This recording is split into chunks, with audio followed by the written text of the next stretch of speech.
Item 10, creation of bylaw subcommittee. This is an item that I asked to be placed on the agenda this month's agenda last week.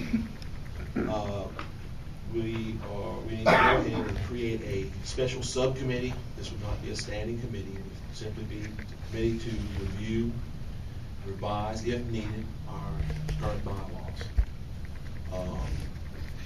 And as soon as the subcommittee would make the, if there are any revisions needed, and the commission would vote to adopt those revisions, then the subcommittee would be disbanded. Is there any comments or questions on this from commissioners? Mr. Chairman, I move that we establish a bylaw subcommittee as a special, not standing committee to meet monthly until the task of updating this Assembly's bylaws is completed. Okay, just to follow up, this was an item I would like to open to public comment first on this before we make them go further. Anyone wishing to address the commission on this item, please come up, sign with the secretary, and you'll get your 3 minutes to speak. Insert what I just said into there now. Second. I have a motion to approve the creation of a bylaws, special bylaws subcommittee by Commissioner Zarazua-Gray-Dean, seconded by Commissioner Nance. Is there any discussion? No discussion. At this time, we'll go ahead and vote. Commissioner Nance? Yes. Commissioner Kluwat? Yes. Commissioner Sapp? Yes. Commissioner Zarazua-Gray-Dean? Yes. Motion passed. This time I'll go ahead and name the 4 commissioners sitting on this special subcommittee. Commissioner Satterley, Kluwat, Nance, and Marshall. Item 11, creation of the master plan subcommittee. Each of you were given a booklet. There were copies of the proposal placed out for the audience to get a copy.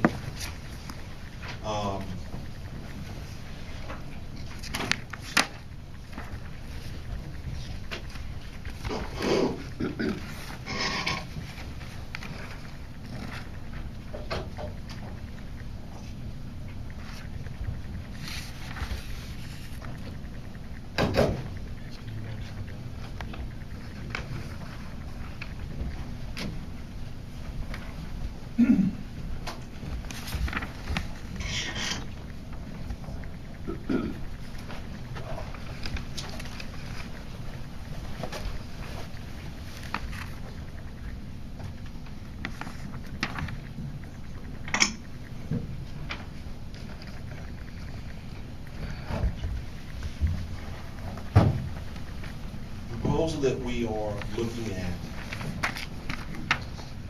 would, to start with, the subcommittee would be comprised of all 9 commissioners.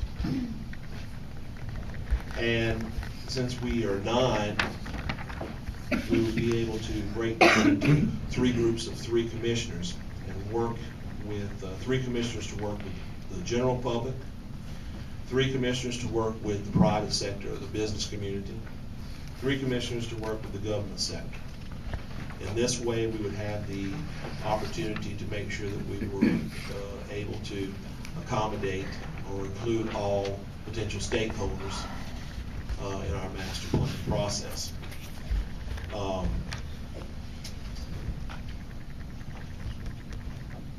The public sector committee would initially meet as a general meeting, everyone invited, and 5 individuals would be selected from the group at that meeting. They would be nominated by the audience and voted upon. These 5 individuals would not have voting power, but they would work in coordination with the 3 assigned members to that segment, would also work with the the full non-commission subcommittee. We move along to the private sector. It's the same concept. 3 commissioners working with members of the business community.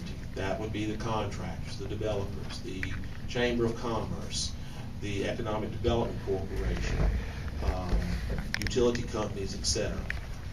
The same, so as I said, the same concept. These individuals would meet together.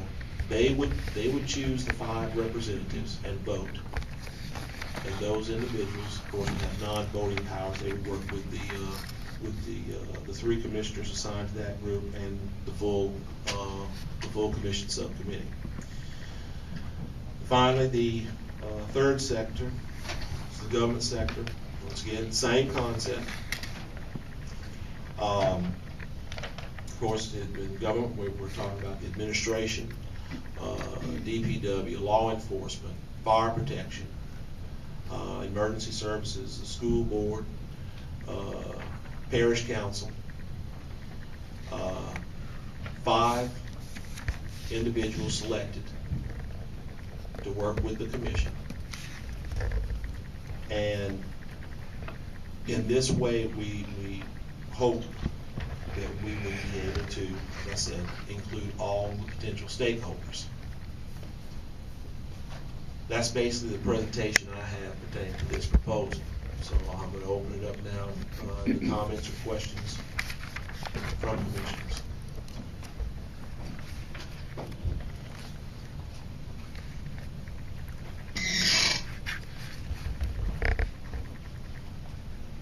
Mr. Chairman, I'd like, since we don't have anybody talking right now, I'd like to hear from the public, see what they got, and then come back with the thing. All right, then at this time, we'll go ahead. I need to say something before the public starts. All right, Mr. Mayor. I was hoping that this was going to be televised tonight so we could give an invitation to the public over Channel 21. Unfortunately, that didn't work out, so I'm going to need some help gathering the public from my end of it.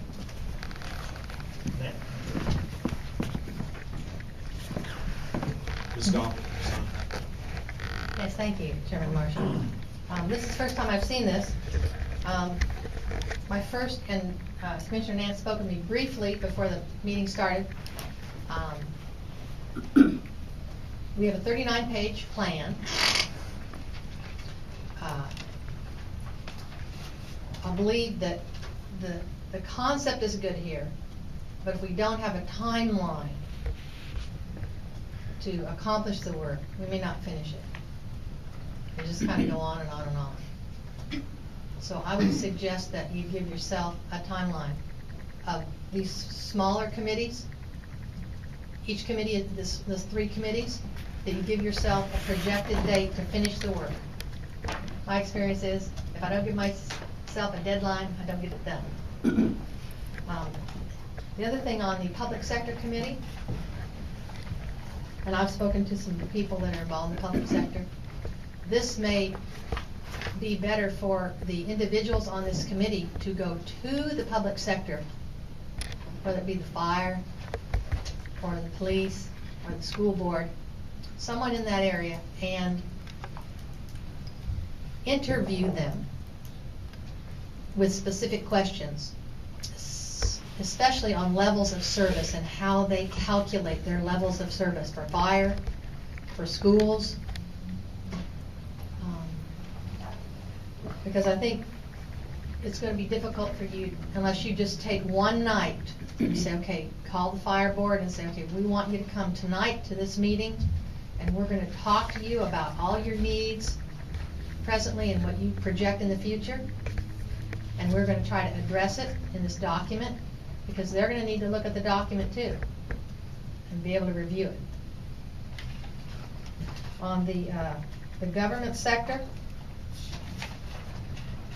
it says selected by and from. Does this mean that the administration and DPW will pick someone to be on this committee? But you actually have more than 5 entities here listed. So you got administration, DPW, law enforcement, fire protection, parish council, school board. That's 6. So maybe you need to put the administration and DPW into one, let them pick one representative, the law enforcement one, fire protection one, parish council, and I don't know what the parish council's gonna do, but do you want someone on the parish council to actually sit on that? Needs to be somebody that will attend the meetings. And I'm trying to think back in council, when we did the master plan before, I think that there were at least 2 councilmen that attended more than 1 or 2 meetings. You need to look at approaching those 2 councilmen first, who were very faithful to attend the meetings, because they're more likely to come. Those are all my comments for now. Those are cursory, and I haven't really had a chance to think about it, but thank you for your time. Thank you. Ms. Robert? Good evening again. I'm so encouraged. I'm so glad that you're finally getting to this.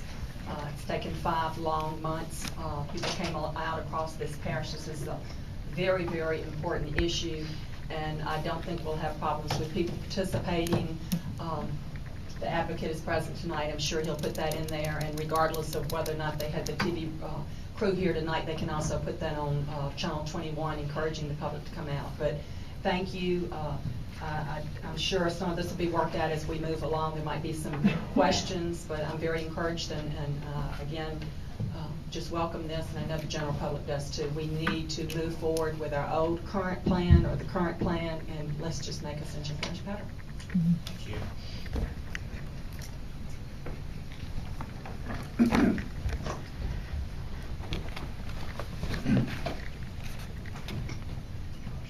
Hello, Commission members.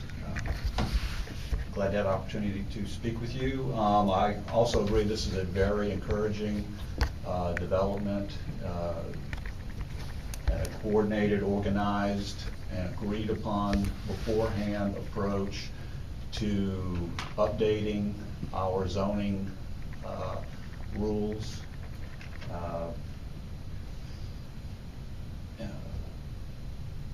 It looks like there's been some good thinking about the approach to take, a very balanced approach with stakeholders, organized in subcommittees.